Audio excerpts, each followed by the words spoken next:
Masyarakat Bali cukup sadar tentang arti pentingnya vaksinasi dalam menghambat penyebaran pandemi COVID-19. Hal ini dibuktikan dengan tingginya minat masyarakat mengikuti vaksinasi di Bali hingga mencapai angka tertinggi nasional.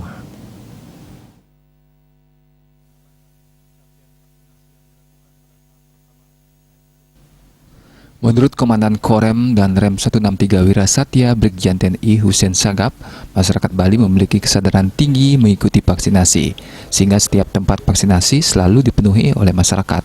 Namun hal ini harus diantisipasi agar tidak menimbulkan kerumunan masyarakat dan harus diawasi oleh panitia. Sampai saat ini dari 3 juta sasaran vaksinasi di Bali, masyarakat sudah melakukan vaksinasi setidaknya mencapai 77% dan menjadi angka tertinggi nasional. Sementara daerah lain masih di kisaran 50%. Kini vaksinasi di Bali mulai menyasar anak-anak usia 12 hingga 17 tahun. Dan Pemda untuk sama-sama yuk kita keroyok, karena kan sasarannya populasi yang 3 juta itu 70%. Nah, Sungkara dari 3 juta sasaran 70% itu sudah 77% tercapai.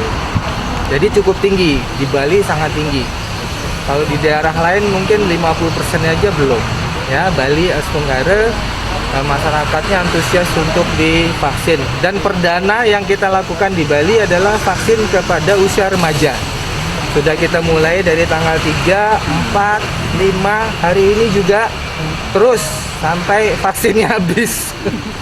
Nah, jadi usia 12 sampai usia 17 kita vaksin.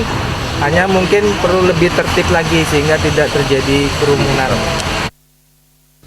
Husein Sagap menambahkan, sebenarnya cara melindungi diri dari COVID-19 yang paling ampuh adalah menjaga jarak, selalu memakai masker, dan menjauhi kerumunan, serta mengurangi bepergian jika tidak ada keperluan mendesak. Eka Yana dan Agus Sudiatmiko, Bali TV.